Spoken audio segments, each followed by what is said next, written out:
नमस्कार। बिज़ अड्डा में आपका स्वागत है। मैं हूं आलोक जोशी और आज बात करेंगे रिलायंस की। रिलायंस आज 6% चढ़ा है। रिलायंस का शेयर आज पूरे 6% चढ़ा है और अकेले उसने शेयर बाजार को ऊपर उठाने में, सेंसेक्स को और निफ्टी को ऊपर उठाने में बहुत बड़ी भूमिका निभाई है। वही रिलायंस है जो 2-3 दिन पहले से झटके में था, जिसके बारे में यह खबर थी कि सऊदी अरामको से जो उसकी डील टूट गई है उसकी वजह से अब रिलायंस निवेशकों की नज़र से उतर रहा है। लेकिन रिलायंस ने कल एक ऐसा ऐलान कर दिया जिससे कि अचानक निवेशकों को एहसास हुआ कि यहाँ तो कुछ बड़ा होने जा रहा है। सऊदी अरामको रिलायंस के O2C यानी ऑयल टू केमिकल बिजनेस में 20% की हिस्सेदारी खरीदने की तैयारी कर रहा था और इसके लिए रिलायंस ने NCLT national company law tribunal के पास एक अर्जी दे रखी थी कि हम O2C बिजनेस को एक अलग कंपनी बनाना चाहते हैं।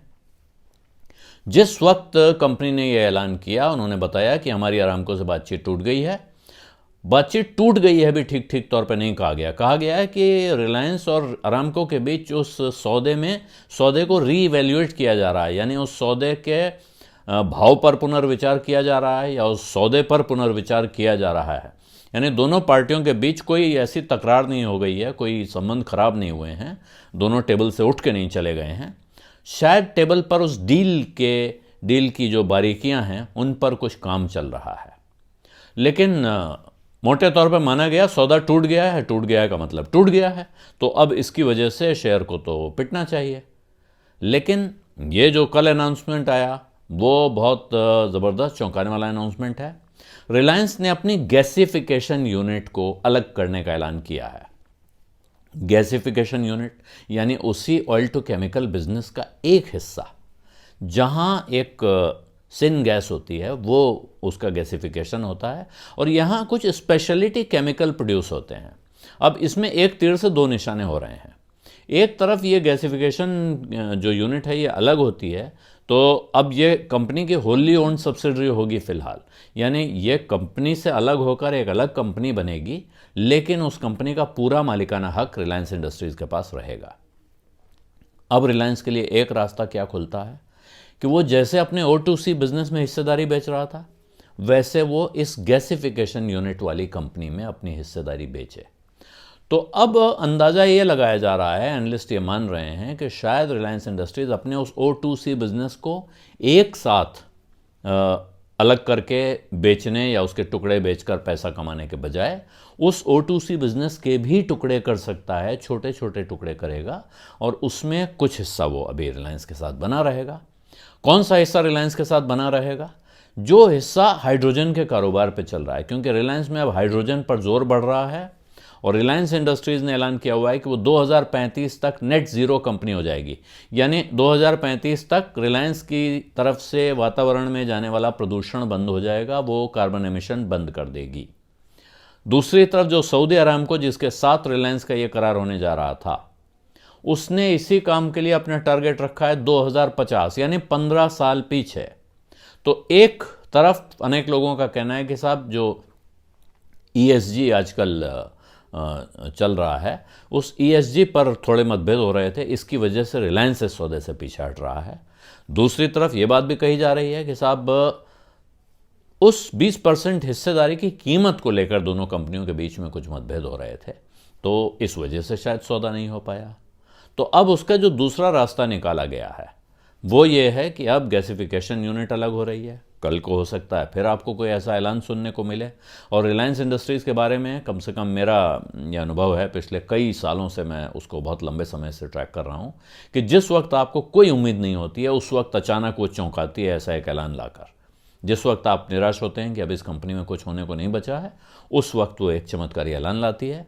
तो सऊदी अरामको के साथ सौदा पूरी तरह टूट गया है ये कहना बड़ा मुश्किल है। मुझे लगता है ये भी हो सकता है कि ये जो गैसिफिकेशन प्लांट है इसमें भी कुछ हिस्सेदारी वो या कोई और ऐसी कंपनी, उनकी और कंपनियों के साथ भी करार चल रहे हैं, हो रहे हैं, और जो स्पेशलिटी केमिकल्स यहाँ बनते हैं उनकी बाज़ार में बहुत मांग भी होने जा रही है और होने जा रही है। इस वजह से भी ये एक बड़ा फ़ायदे का सौदा माना जा रहा है कंपनी की तरफ से। और इसीलिए इसके साथ एक दूसरी चीज़ और हो रही है। जब कंपनी ने एक सब्सिडरी अलग करने का ऐलान किया उसके साथ ये उम्मीद बढ़ती है कि अब जो कंपनी ने पहले कहा था कि हम अपने 4 कोर एरिया अलग अलग करेंगे, उस हिसाब से, यानी अब वैल्यू अनलॉकिंग जिसको कहा जाता है, वैल्यू अनलॉकिंग ये होती है कि किसी बड़ी कंपनी के तमाम कारोबार एक जगह होते हैं, जब वो उन कारोबारों को अलग करती है, अलग अलग करके बेचना शुरू करती है, उसके बाद उनको लिस्ट कराती है, तो बाज़ार में एक शेयर के 2 शेयर, 3 शेयर, 4 शेयर, 5 शेयर अलग अलग कंपनियां हो जाती हैं।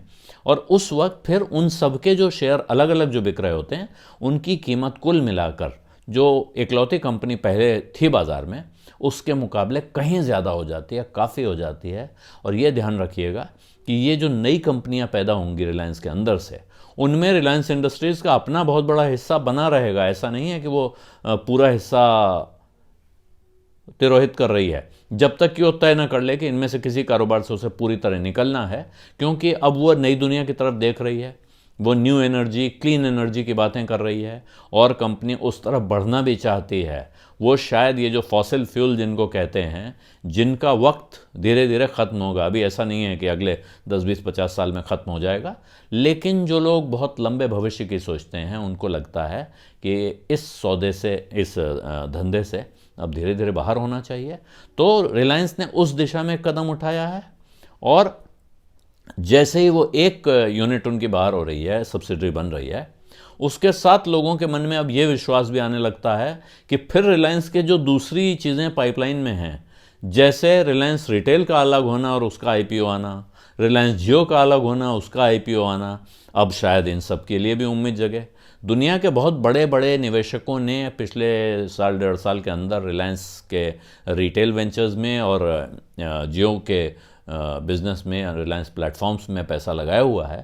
तो ये लोग, जब बड़े लोग पैसा लगाते हैं, अभी हाल में आपने पेटीएम में देखा कि जो तमाम विदेशी निवेशकों ने पैसा लगाया था, वो अपना पैसा जब वापस चाहते हैं तो वो उनकी इच्छा होती है कि अब आप लिस्ट करा दीजिए, इसमें अच्छे भाव पे हमारा माल बिक जाए तो हम शेयर बेच के निकल लें।